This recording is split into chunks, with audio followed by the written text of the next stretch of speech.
Premiere दिवस।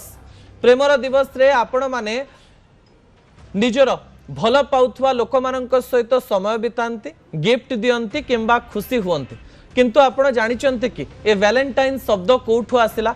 Valentine कहानी हेउची एक रक्त रंजित कहानी। दर्शक बंधु, जो वैलेंटाइन को नारे आपण वैलेंटाइन डे करूचंती से बाहा हेई नथिले एवं एई वैलेंटाइन जनक किए एई वैलेंटाइन रो इतिहास आपणक निकटे रखिवा पई जाउची। तृतीय प्रसंग टीवी स्क्रीन को आनिबा पई अनुरोध करिवे। रक्तरु आरंभ प्रेम दिवस। जो व्यक्ति जनक को आपण टीवी स्क्रीन ने देखुचंती से होचंती सेंट वैलेंटाइन। सेंट वैलेंटाइन किए? से काहींकी बाहा होई नथिले, तांको ना को नै आज पर्यंत प्रेम दिवस काहींकी पालन करा जाउची? सेंट वैलेंटाइन को जीवन किपरि रक्तरु आरंभ होइतिला, किपरि रक्त रंजित इतिहास लिखिचंती सेंट वैलेंटाइन, से कहानी मु आपणक निकटे रखिवा पई जाउची। विजुअल उपरे आपणकर दृष्टि आकर्षण करि देवा पई चाहिबी। ख्रीष्ट धर्म ए दुनिया को आसीबार प्राय 150 रु 200 वर्ष हेई थाए। सही समय रे सेंट वैलेंटाइन रोमन क्रिएचर रे थांती। रोमन लोक माने तांको जेल भितरे भर्ती करी रखि थांते। सेंट वैलेंटाइन कहती से समय रे थिबा रोमन राजा क्लॉडियस टू को जे मो पाखरे ऐश्वरिक शक्ति रही आपणकर अंध झील को मु ठीक कर दे पारिबी। जेल रु जेतेबेले सेंट वैलेंटाइन बाहरती सेतेबेले हाथ स्पर्श करी किछि जड़ी बूटी देई से क्लॉडियस टूंकर झील को देखा जाउ न थाए एवं तांकु अंधरु मुक्त करंती एवं से देखि पारंते। क्लॉडियस टू सामान्य खुशी ही जानते तांको उपरे। एई समय रे वैलेंटाइन समाज रे किछि गुड़िए परिवर्तन करिवा पई चाहुथांते। सेही समय रे रोमन क्रिएचर रे अनेक पुओ झियो परस्पर को भल पाउथवा बेले क्लॉडियस टू राजा एई भल पाइबा संपर्क को भल पाउ नथिले। सेही समय रे लुचि लुचि सेंट वैलेंटाइन भल पाउथवा जोड़ी माननकु विवाह कराउथिले एवं सेमाननक पई लढुथिले।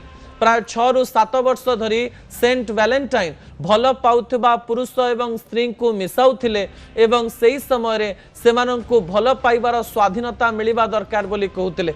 ए कथा क्लॉडियस टू जानिबा परे तांकु फांसी दंड रे दंडित करा जायथिला एवं फेब्रुआरी 14 2047 मसीह रे सेंट वैलेंटाइन आजिर दिन रे मृत्युवरण करथिले एवं से फांसी पाइबा परे तांकु कबर दिया जायथिला बा तांकु जो ख्रिस्टियन परंपरा अनुसार माटी तळे पोता जायथिला।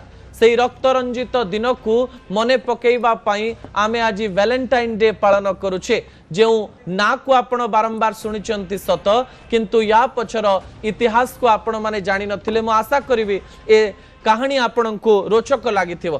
ता परवर्ती प्रसंग कम समय रे सारिबा पई चाहिबी। आजि कालिका प्रेम सफलतार मंत्र। प्रेम को नहीं जेते कथा कहा जाउची सेतरे 3 मैजिकल वर्ड को रखा जाइछि।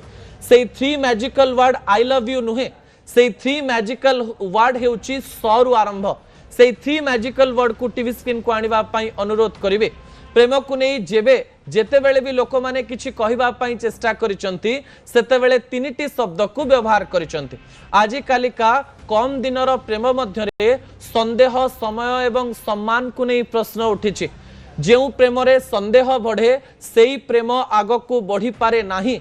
संदेह दूर हेले प्रेम आग को जाई परिबो। अन्य पटे भल पाउथवा लोकन को समय न देले प्रेम सेठी भांगी जीवो। संदेह परे समय दबा पाई पड़िबो। अन्य पटे जहा को आपण भल पाउचंती तांको प्रति सम्मान बा रेस्पेक्ट रखिबार बहुत आवश्यकता रहिछि।